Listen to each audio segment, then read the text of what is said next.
আসসালামু আলাইকুম। কি অবস্থা সবার? আই হোপ সবাই সুস্থ এবং ভালো আছেন। আমি আলহামদুলিল্লাহ বেশ ভালো আছি। আজকে সকালে ঘুম থেকে উঠি রুটি বানিয়েছি, বলতে গেলে অনেক দিন পরেই রুটি বানানো। আমি সচরাচর ভিডিওতে রুটিটা শেয়ার করি না, আমি রুটিটা একটু কমই বানাই। বিশেষ করে সকালে ঘুম থেকে উঠে আমি বেশিরভাগ চাটাই তৈরি করি, বিস্কিট দিয়ে খেয়ে নিই। তো রুটিটা বানাতে একটু সময় লাগে, যার কারণে রুটিটা বানানো হয় না। তবে মাঝে মাঝে খেতে খুব ইচ্ছে করে, তো যখন আবার বেশি মন চায় তখন বানিয়ে নেই। সকালবেলা ঘুম থেকে উঠে রুটি খাওয়া এটা কিন্তু আমাদের স্বাস্থ্যের জন্য অনেক উপকার। আমরা চাইলে প্রতিদিন তৈরি করে খেতে পারি। আসলে ওই অলসতার কারণেই খাওয়া হয় না, অলসতাটা বেশি কাজ করে। আর আমার কাছে মনে হয় রুটিটা বানাতে যতটুকু সময় লাগে, ভাত রান্না করতে ঠিক ততটুকুই সময় লাগে। ঝামেলা মনে হয় রুটিটা বানানো আমার কাছে। তো আমি সব সময় সহজ যেটা সেটাই তৈরি করে নেওয়ার চেষ্টা করি। অনেক আপুদের ভিডিওতে দেখি যে আপুরা একদিন বেশি করে রুটি বানিয়ে নেয়, তারপর ফ্রোজেন করে রাখে, অনেক দিন পর্যন্ত থাকে, প্রায় এক সপ্তাহ পর্যন্ত তারা সংগ্রহ করে রাখে এবং খেয়ে নেয়। তো আমিও ভেবেছি যে আমিও ওইভাবে রাখবো, তাহলে আমার আর প্রতিদিন কষ্ট করতে হবে না। তো এখানে রুটির পাশাপাশি দুইটা ডিম ভেজে নিয়েছি। আজকে ডিম ভাজা দিয়ে রুটিটা খাবো, সকালে নাস্তা আমার এটাই হচ্ছে আজকে। আমার হাতে দেখতে পাচ্ছেন যে দুইটা পাখির বাচ্চা। এই বাচ্চা দুইটা হলো গুগু ছানার পাখি। তো গুগুকে আমি অনেক পছন্দ করি, আর এই পাখির বাচ্চাগুলো কিন্তু খেতে ভীষণ ভালো লাগে। তো আমার বাড়িতে সিম গাছের ডালে কিন্তু এই পাখিটা বাসা বেঁধেছিল, আর দুইটা বাচ্চা ফুটিয়েছে। এর আগেও আমি একটা ভিডিওতে শেয়ার করেছি। তো আজকে আমি পাখিগুলোকে নামিয়ে সুতা বেঁধে তারপর আবার বাসায় রেখে দিব। সুতা বেঁধে রাখলে না পাখিগুলো আর উড়ে যেতে পারবে না, কারণ পাখিগুলো তো আস্তে আস্তে বড় হচ্ছে আর পালক গজাতে আসে। তো আস্তে আস্তে উড়তে শিখবে। তো সুতা বাঁধার কারণে কিন্তু আর উঠতে পারবে না, বাসাতেই থাকবে। তো একটু বড় হলে তখন আমি নামিয়ে নেব। আর এই বাচ্চাগুলো হচ্ছে তিলা ঘুঘুর বাচ্চা। এই তিলা ঘুঘুটা কিন্তু বিশেষ করে বাড়িতে বেশি থাকে, ঝোপঝাপের ভিতরেই বাসা বাঁধে। তো প্রায় সময় আমি ঘুঘু পাখির বাসা দেখতে পাই। আর বিশেষ করে ঘুঘু পাখির ছানা আমি এরকমটাই সুতা বেঁধে রাখি, আর একটু বড় হলে নামিয়ে তারপরে খেয়ে নেই। ভালো লাগে আর কি, আসলে এটা একটা এনজয়।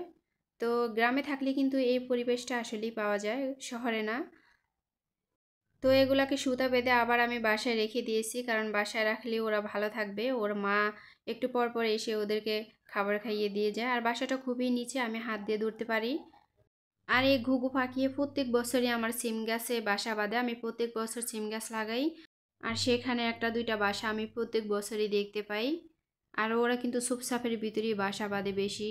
এই সিম গাছ ছাড়াও আম গাছ, তারপর সুপারি গাছ, সুপারি গাছের ডালেও কিন্তু ওরা বাসা বাঁধে।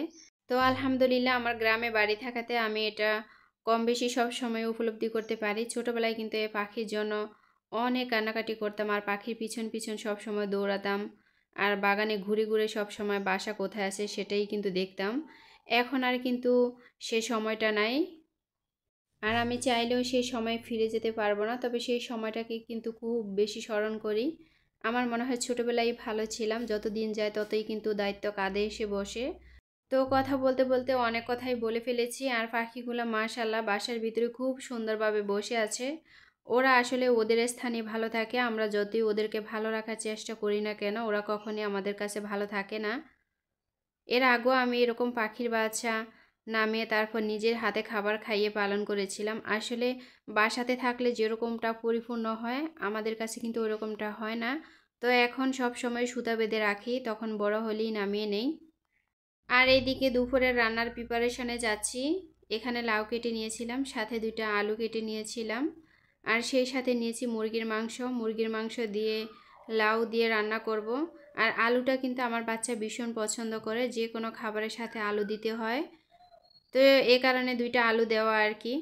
তো এখানে আমি রান্নাটা বসিয়ে দিয়েছি, আর আমি মাটি চুলায় রান্না করি বরাবরের মতো, সবাই জানেন, আমার পূর্বের ভিডিওতে আমি অনেকবার শেয়ার করেছি। আর গ্রামে বাড়ি থাকলে কম বেশি সবাই কিন্তু মাটি চুলাই রান্না করে। আর মাটি চুলা রান্নাটা সত্যি ভীষণ ভালো লাগে, আমি গ্যাসেও রান্না করে দেখেছি, তার চাইতে দ্বিগুণ স্বাদ হয় কিন্তু মাটি চুলায় রান্না করলে। তো এখানে আমার রান্নাটা হয়ে গেছে, আমি রান্নাটা নামিয়ে নিয়েছি। রান্না শেষ করে আবার ঘরে চলে আসছি, কারণ ঘরটাও গোছানো লাগবে। আর যেহেতু এক দুই দিন বাকি আছে রমজানের, তো রমজানের আগেই আমি ঘরটা পরিষ্কার করে নিয়েছি। আর রোজা রেখে কিন্তু ঘর পরিষ্কার করতে তখন আর ভালো লাগে না। তো এখানে আমি বিছানার চাদরটা পাল্টিয়ে নিয়েছি। আর এমনিতেও এক সপ্তাহ পর পর বিছানা পাল্টাতে হয়, কারণ ধুলাবালু একেবারেই ভরে যায়।